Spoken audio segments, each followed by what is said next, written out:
Hey guys, so I wanted to give my quick take on Barnes& and Noble. It's Barnes& and Noble education stock. It's the bookstore that you guys all know.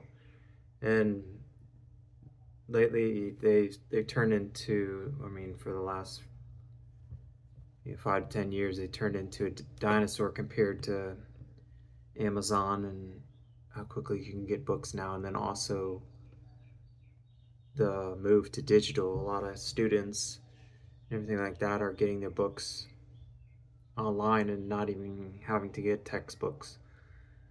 Um, it's sometimes included with tuition, but yeah, I just wanted to talk about Barnes and Noble. So it was last week, Tuesday. It looks like they had a 1 for 100 reverse stock splits, which is really bad news when you talk about stocks that usually when they do a reverse split, they just keep they'll trade higher for a little bit and then just keep falling and falling and falling and then almost go back to the level that they were before. So I was watching it before the reverse split, thinking that maybe there's some potential, but it was so low. It was 19 cents, and then they approved the reverse split, and that's when I didn't bother with it, you know, thinking that it could be the next GameStop. Some of these things that are out there that are really low, they're low for a reason. And yeah, I'd just be really careful. I wouldn't touch it. And then it looks like they did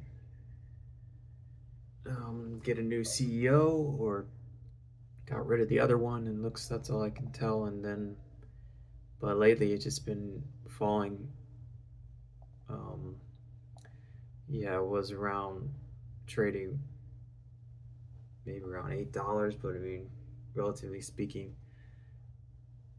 in the chart, I mean, if you had it was in with this reverse split, it was $200. But I mean, that's because of the reverse split. It makes it look like it never even hit there.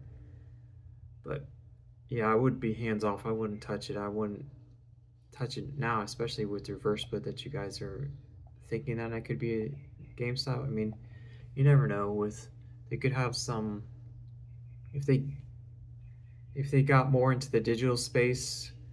I don't know if they're pivoting to be more instead of brick and mortar.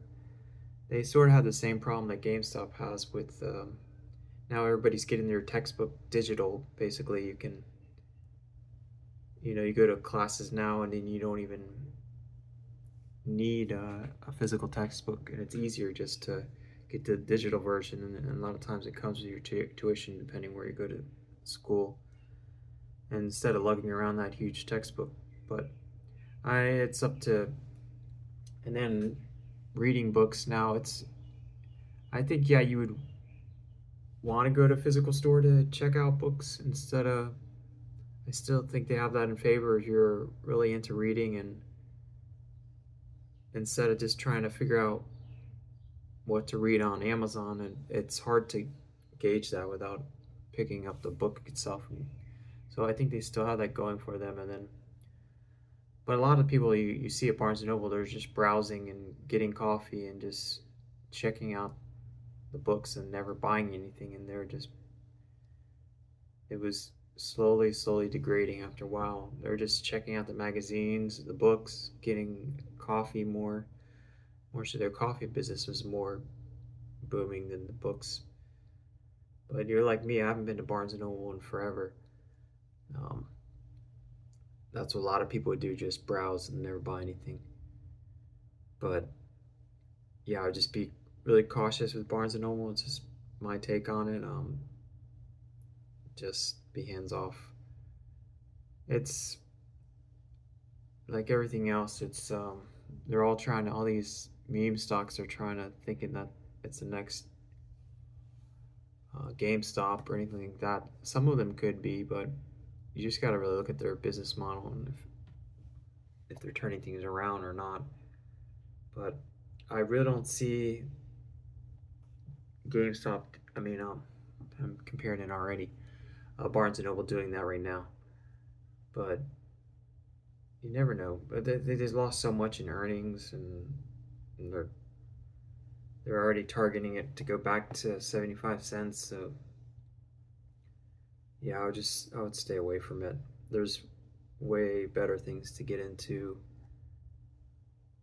Just I'm not really one of those people that follows these meme stocks that are trading, and except for GameStop. But this is just my take on Barnes and Noble. I would be hands off. I wouldn't touch it if you're in it. I mean, you just got to be really careful. You bought it low, and then this reverse split, you could just be catching the falling knife. And just speculate if you could speculate it. But there's one thing if you could look at it to short Barnes and Noble, but then you got to be really careful. They don't get some short squeeze. I don't know how much there is involved there, so just be careful with that. But I don't know. You gotta really. I didn't really dig into what's going on behind the scenes. If they can really turn it around, if they can really turn it around, they could come back. But now with this reverse split, there's so many shares out. You know, it's not a good situation. If you like this video, hit like, subscribe, and I'll see you guys in the next one. Peace.